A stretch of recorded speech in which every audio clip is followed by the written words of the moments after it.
नमस्कार। आज हम भारतीय शेयर बाजार के लॉन्ग टर्म निवेशकों के लिए एक खास पड़ताल कर रहे हैं जी। और ये जानकारी हमने ली है chart master BN YouTube channel से। हमारा फोकस रहेगा कैंपस एक्टिववेयर लिमिटेड पर। जी हाँ, हमारे पास एक काफ़ी डिटेल रिसर्च रिपोर्ट है और आज हम इसी कंपनी के फंडामेंटल्स, मार्केट में इसकी क्या पकड़ है, ग्रोथ की क्या संभावनाएं हैं और हाँ, लॉन्ग टर्म निवेश के नज़रिए से इसे समझने की कोशिश करेंगे। अच्छा, और शुरू करने के लिए एक दिलचस्प बात बताता हूँ। कैंपस एक्टिववेयर जो है वो भारत के सबसे बड़े स्पोर्ट्स और एथलीजर फुटवेयर ब्रांड्स में से एक है। हाँ, ये सही है। और ब्रांडेड फुटवेयर सेगमेंट में इनकी मार्केट हिस्सेदारी करीब करीब 17% है। तो चलिए इस पर थोड़ा गहराई से बात करते हैं। बिल्कुल। तो कैंपस एक्टिववेयर की कहानी शुरू होती है श्री हरिकृष्ण अग्रवाल जी से। उन्होंने 2005 में इसका ऑपरेशन शुरू किया था। फॉर्मली कंपनी 2008 में action renewable energy private limited के नाम से बनी थी अच्छा। और फिर 2015 में इसका नाम कैंपस एक्टिववेयर हुआ और मई 2022 में इनका आईपीओ भी आया था। काफी सफल रहा था वो। हाँ, सुना था। और इनका मेन फोकस किस तरह के फुटवेयर्स पर है? इनका मेन फोकस है लाइफस्टाइल ओरिएंटेड स्पोर्ट्स और एथलीजर फुटवेयर, मतलब जो रोजमर्रा की जिंदगी से जुड़ा हो। इनका एक सिद्धांत भी है, move your way. Move your way. इसका क्या मतलब है कस्टमर्स के लिए? ये सिर्फ एक टैगलाइन नहीं है, ये उनकी पूरी फिलॉसफी दिखाता है। मतलब कॉन्फिडेंस, अपना स्टाइल, आगे बढ़ने की सोच, उसको ये प्रमोट करता है। इसीलिए उनकी रेंज भी काफ़ी बड़ी है। रनिंग शूज़ हैं, वॉकिंग शूज़ हैं, कैजुअल शूज़, फ्लोटर्स, चप्पलें, सैंडल, मतलब हर तरह की ज़रूरत के लिए कुछ ना कुछ है। यानी सबके लिए कुछ ना कुछ। पर मार्केट में तो पहले से इतने बड़े ब्रांड्स थे, इन्होंने अपनी जगह कैसे बनाई? हाँ, वो उन्होंने काफ़ी स्मार्टली किया। उन्होंने ऐसे ब्रांडेड और स्टाइलिश जूते उतारे जो आम भारतीय ग्राहक की पहुंच में थे, मतलब अफोर्डेबल थे। इससे उन्हें अच्छी खासी मार्केट हिस्सेदारी मिली और वो ठीक-ठाक मार्जिन भी कमा पाए। ये अफोर्डेबल स्टाइल वाला फंडा इनकी सफलता का एक बड़ा कारण रहा है। अच्छा, अब जरा इनकी मैन्युफैक्चरिंग मतलब प्रोडक्शन कैपेबिलिटीज की बात करते हैं। सुना है वो काफी मजबूत हैं। हाँ, ये पहलू वाकई दिलचस्प है। कैंपस के पास 5 मैन्युफैक्चरिंग फैसिलिटीज हैं और ये सब मिलकर साल में करीब 3.48 करोड़ जोड़ी जूते बना सकती हैं। काफी बड़ा नंबर है ये। हाँ, काफी बड़ा है। और वे एक मिला-जुला, मतलब हाइब्रिड प्रोडक्शन मॉडल यूज करते हैं। हाइब्रिड मॉडल, इसका क्या मतलब है यहाँ? इसका मतलब है कि जो जूते ज्यादा बिकते हैं और जिनमें कीमत का कंपटीशन ज्यादा है, यानी इकोनॉमी सेगमेंट, वो ज्यादातर बाहर बनवाते हैं, मतलब आउटसोर्स करते हैं। इससे कॉस्ट कंट्रोल में रहती है। अच्छा। लेकिन जो प्रीमियम जूते हैं उनका ज्यादातर प्रोडक्शन कंपनी खुद करती है, इन हाउस। प्रीमियम सेगमेंट को इन हाउस क्यों बनाते हैं? क्या फायदा है इसका? इसके 2 बड़े फायदे हैं। एक तो वो अपने खास डिजाइन और जो इंटेलेक्चुअल प्रॉपर्टी है उसको बचा पाते हैं।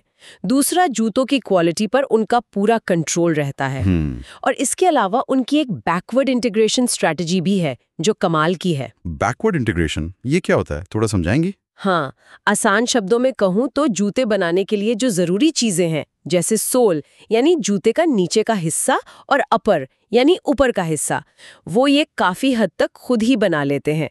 करीब 64% सोल और 81% अपर वो इन हाउस बनाते हैं।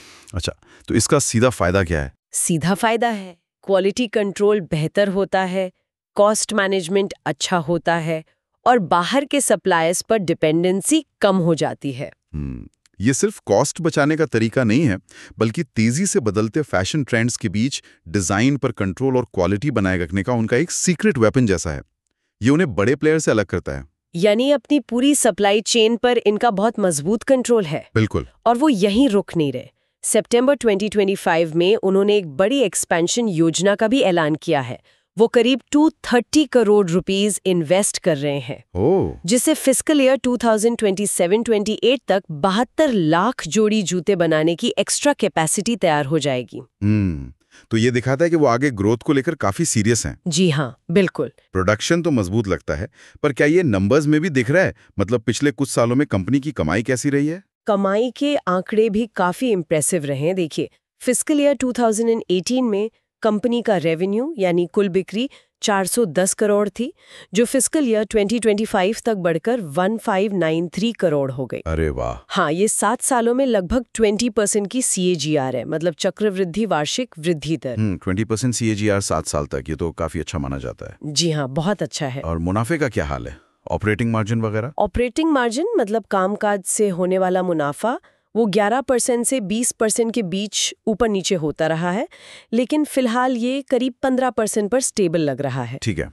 और नेट प्रॉफिट यानी सारे खर्चे काट कर जो बचता है, वो फिस्कल ईयर 2025 में 121 करोड़ रहा। ये पिछले साल से 35% ज्यादा था। 35% की ग्रोथ, ये तो अच्छी बात है। लेकिन क्या बिल्कुल रीसेंट परफॉर्मेंस भी इतनी ही मजबूत रही है? हाल की तिमाही यानी Q1 FY26 के जो नतीजे आए, वो थोड़े मिले जुले रहे हैं। रेवेन्यू साल दर साल सिर्फ 1.2% बढ़कर 343.3 करोड़ हुआ, मतलब बहुत ज्यादा बढ़ोतरी नहीं है। और नेट प्रॉफिट 12.5% घटकर 22.2 करोड़ रुपए रह गया। ओ, प्रॉफिट में गिरावट, ये थोड़ी चिंता की बात हो सकती है। हाँ, ये पहलू है जिस पर नजर रखनी होगी।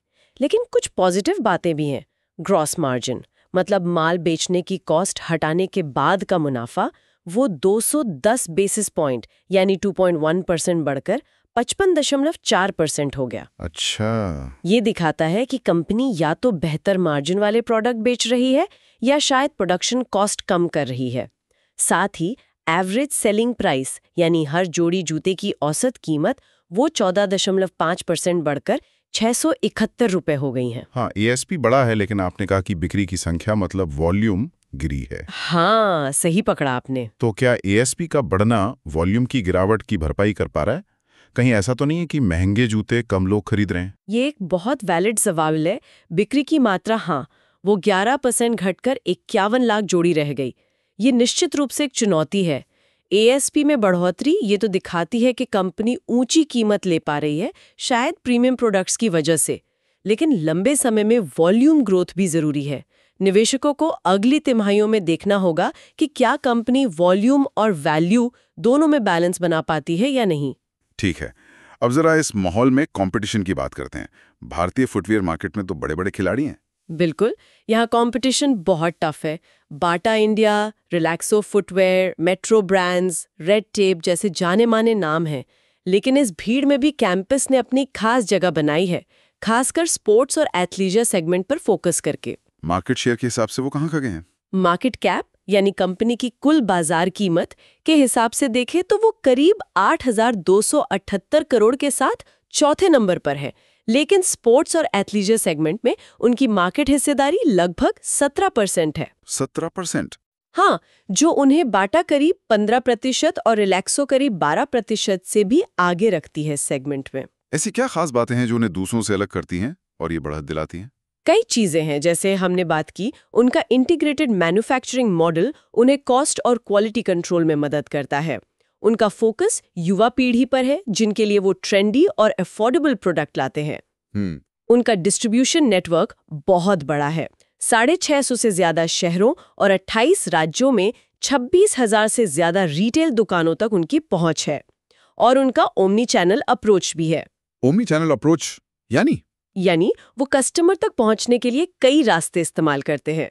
अपनी खुद की दुकानें हैं, दूसरी रिटेल दुकानें हैं, उनकी अपनी वेबसाइट है और दूसरे ई-कॉमर्स प्लेटफॉर्म्स भी हैं। इससे कस्टमर कहीं से भी आसानी से उनके प्रोडक्ट खरीद सकता है। चलिए, अब स्टॉक के प्रदर्शन पर आते हैं। इसमें तो काफी उतार चढ़ाव देखने को मिला है ना? हाँ, स्टॉक काफी वॉलेटाइल रहा है। मई 2022 में IPO 378.90 पर लिस्ट हुआ था। सही? सितंबर 2023 में ये 639.30 के अपने ऑल टाइम हाई पर पहुंचा। अरे वाह! लेकिन उसके बाद इसमें गिरावट आई। अब ये करीब 275.95 पर ट्रेड कर रहा है। तो ये IPO प्राइस से भी नीचे है? हाँ, IPO कीमत से लगभग 27% नीचे है। लेकिन क्या निचले स्तरों से कुछ सुधार भी हुआ है हाल फिलहाल में? हाँ, हाल में कुछ सुधार दिखा है। स्टॉक का 52 हफ्ते का निचला स्तर 210 रुपीस था और वहां से करीब 31.4% रिकवर कर चुका है। अच्छा। तकनीकी विश्लेषण मतलब चार्ट्स और इंडिकेटर्स के हिसाब से देखें तो तस्वीर मिलीजुली है, लेकिन थोड़ी मजबूती के संकेत हैं। स्टॉक अभी अपनी 20 दिन, 50 दिन और 200 दिन की मूविंग एवरेज से ऊपर कारोबार कर रहा है। मूविंग एवरेज के ऊपर होना तो आमतौर पर अच्छा माना जाता है। हाँ, इसे अल्पकालिक तेजी का संकेत माना जाता है। और कोई इंडिकेटर जैसे RSI वगैरह? RSI यानी रिलेटिव स्ट्रेंथ इंडेक्स वो 56.90 पर है। ये दिखाता है कि स्टॉक में अभी न तो बहुत ज्यादा ओवरबॉट है, नो ओवरसोल्ड, मतलब एक न्यूट्रल मोमेंटम है। मोटे तौर पर देखें तो स्टॉक को 270-275 के आसपास एक सपोर्ट मिल सकता है और ऊपर जाने पर 290, 295 और फिर 310 के पास थोड़ी रुकावट या रेजिस्टेंस आ सकती है। ये लेवल्स निवेशकों को ध्यान में रखने चाहिए। अच्छा, अब जरा बड़े पिक्चर पे नजर डालते हैं, मतलब पूरे भारतीय फुटवेयर इंडस्ट्री पे। इसमें ग्रोथ की कितनी गुंजाइश दिखती है? बहुत ज्यादा। भारत दुनिया का दूसरा सबसे बड़ा फुटवेयर प्रोड्यूसर है। दुनिया के कुल प्रोडक्शन का लगभग 13% यहीं होता है। और घरेलू बाजार की बात करें तो 2024 में इसका साइज करीब 18.77 बिलियन आका गया है और अनुमान है कि ये 10.1% की सालाना दर CAGR से बढ़कर 2033 तक 46.02 बिलियन तक पहुंच जाएगा। 10% से ज्यादा की ग्रोथ? इसके पीछे क्या कारण है? कई बड़े कारण हैं। एक तो लोगों की डिस्पोजेबल इनकम बढ़ रही है, मतलब खर्च करने लायक पैसा। हेल्थ और फिटनेस को लेकर जागरूकता बढ़ रही है, तो स्पोर्ट्स शूज की मांग बढ़ी है। शहरीकरण तेजी से हो रहा है और सबसे जरूरी बात, लोग अब नॉन ब्रांडेड जूतों की जगह ब्रांडेड जूते खरीदना ज्यादा पसंद कर रहे हैं। और भारत की जो युवा आबादी है उसका भी इसमें बड़ा हाथ होगा? बिल्कुल। भारत की 65% से ज्यादा आबादी 35 इयर्स से कम उम्र की है। ये यंग जनरेशन फैशन कॉन्शियस है, एक्टिव लाइफस्टाइल अपना रही है और ब्रांडेड लेकिन अफोर्डेबल चीजें पसंद करती है। ये सब बातें सीधे सीधे कैंपस एक्टिवेयर जैसी कंपनियों के फेवर में जाती हैं। साथ ही अब कस्टमर अच्छी क्वालिटी और स्टाइल के लिए थोड़ा ज्यादा पैसा खर्च करने को भी तैयार है। क्या कंपनी भारत के बाहर मतलब ग्लोबल एक्सपेंशन के बारे में भी सोच रही है? एक्सपोर्ट के क्या मौके हैं? $7 बिलियन हो गया है। खास तौर पर भारत और यूके के बीच जो सीटा समझौता होने की बात चल रही है, वो ट्रेड एग्रीमेंट जी, उससे नए मौके बन सकते हैं। उम्मीद है कि इस समझौते से यूके को होने वाला फुटवेयर एक्सपोर्ट अगले 3 सालों में डबल होकर $1 बिलियन तक पहुंच सकता है। तो क्या कैंपस इन मौकों का फायदा उठाने के लिए तैयार है? क्या उनकी कोई योजना इस बारे में? देखिए, फिलहाल तो कैंपस का मुख्य ध्यान डोमेस्टिक मार्केट पर ही है, लेकिन उनकी मजबूत मैन्युफैक्चरिंग कैपेसिटी, क्वालिटी पर ध्यान और ब्रांड की पहचान, ये सब उन्हें भविष्य में एक्सपोर्ट के लिए अच्छी पोजीशन में जरूर रखते हैं। जो वो पंतनगर में अपनी कैपेसिटी बढ़ा रहे हैं, वो आगे चलकर एक्सपोर्ट में भी काम आ सकती है। अच्छा, तो अभी वो घरेलू बाजार में अपनी स्थिति मजबूत करने पर ज्यादा ध्यान दे रहे हैं। इसके लिए वो क्या कदम उठा रहे हैं? हाँ, वो लगातार अपनी पकड़ मजबूत कर रहे हैं। वो अपने एक्सक्लूसिव स्टोर्स खोल रहे हैं। अब उनके 295 से ज्यादा ऐसे स्टोर हैं। मार्च 2025 में कोच्चि के लुलु मॉल में उन्होंने अपना 200वां स्टोर खोला था। अरे वाह! वो लगातार नए डिजाइन और स्टाइल ला रहे हैं। हाल की तिमाहियों में 50 से ज्यादा नए value for money style launch किए हैं। खासकर स्नीकर सेगमेंट में तो 150% की जबरदस्त ग्रोथ देखी गई है। 150%? वाकई? जी हाँ। और ब्रांड को प्रमोट करने के लिए एडवर्टाइजिंग वगैरह? उसके लिए भी वे काफी कुछ कर रहे हैं। विक्की कौशल, विक्रांत मैसी और सिद्धांत चतुर्वेदी जैसे पॉपुलर एक्टर्स को ब्रांड एम्बेसडर बनाया है। इससे युवाओं के बीच ब्रांड की पहचान बढ़ी है और एब्रो, कैप्सूल प्रो जैसे डिजिटल मार्केटिंग कैंपेन भी काफी सफल रहे हैं। ठीक है, तो अब आते हैं सबसे अहम सवाल पर। लंबे समय के निवेशक के नजरिए से, जैसा कि चार्ट मास्टर BN का विश्लेषण बताता है, क्या कैंपस एक्टिव वेयर में निवेश का मामला बनता है? देखिए, अगर हम कंपनी के फंडामेंटल्स को देखें तो ये एक अच्छी तरह से मैनेज कंपनी लगती है। इसके बेसिक्स मजबूत है। ये एक ऐसी मार्केट में काम कर रही है जो अट्रैक्टिव है और तेजी से बढ़ रहा है। इस मार्केट में ये लीडर भी है और इसकी ऑपरेशनल क्षमताएं भी अच्छी हैं। इसे भारत की जो कंजम्पशन स्टोरी है उस पर एक दांव लगाने जैसा देखा जा सकता है। लेकिन हर निवेश में कुछ रिस्क भी होते हैं। यहाँ क्या चिंता है, खासकर वैल्यूएशन को लेकर? हाँ, ये एक बहुत जरूरी पॉइंट है। वैल्यूएशन मतलब कंपनी की कीमत, वो थोड़ी चिंता का विषय जरूर है। कंपनी का PE रेशो यानी प्राइस टू अर्निंग्स रेशो करीब 70.2 है। 70?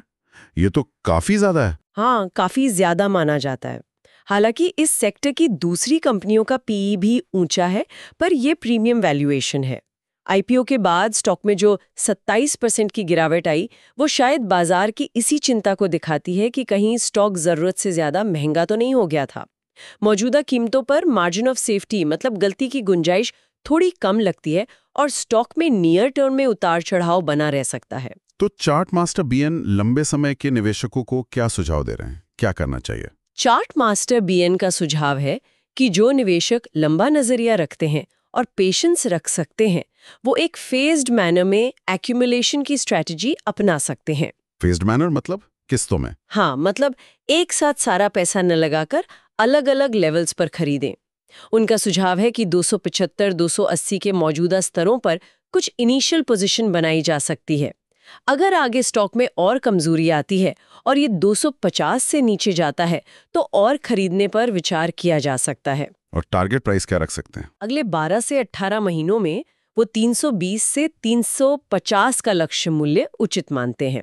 ये मानते हुए कि कंपनी की कमाई सामान्य रूप से बढ़ेगी और पीई रेशियो थोड़ा कम होगा। ठीक है।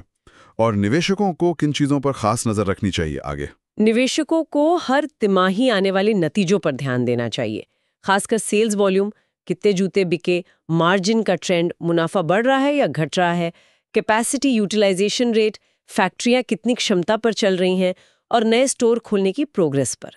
ये आंकड़े बताएंगे कि कंपनी सही दिशा में जा रही है या नहीं। ठीक है, तो कुल मिलाकर बात यह है कि कैंपस एक्टिववेयर बढ़ते भारतीय फुटवेयर बाजार में एक मजबूत खिलाड़ी है, जिसकी अपनी मैन्युफैक्चरिंग ताकत है और ब्रांड की अच्छी पहचान है। लेकिन वैल्यूएशन थोड़ा महंगा लगता है और हाल में बिक्री की मात्रा में गिरावट एक चुनौती है। बिल्कुल सही कहा आपने। लॉन्ग टर्म के नजरिए से देखें तो उन निवेशकों के लिए इसमें पोटेंशियल हो सकता है जो रिस्क को समझते हैं, धैर्य रख सकते हैं और भारत की ग्रोथ स्टोरी और कंपनी की अपनी ताकतों पर भरोसा करते हैं। लेकिन हाँ, नजदीकी अवधि में वॉलेटिलिटी और वैल्यूएशन के प्रति अलर्ट रहना जरूरी है। और जाते जाते एक सोचने वाला सवाल छोड़ जाते हैं जो इन स्रोतों से उभरता है। एक तरफ भारत में ब्रांडेड चीजों का चलन बढ़ रहा है और दूसरी तरफ सीटा जैसे समझौतों से एक्सपोर्ट के दरवाजे खुल रहे हैं। ऐसे में कैंपस एक्टिववेयर आने वाले सालों में अपने घरेलू बाजार की लीडरशिप और ग्लोबल मौकों के बीच बैलेंस कैसे बना सकता है, खासकर जब वो अपनी प्रोडक्शन कैपेसिटी भी बढ़ा रहे हैं? क्या उनका मौजूदा घरेलू फोकस एक समझदारी भरी स्ट्रैटेजी है या वो विदेश में विस्तार का एक बड़ा मौका चुक रहे हैं? इस पर सोचना दिलचस्प होगा।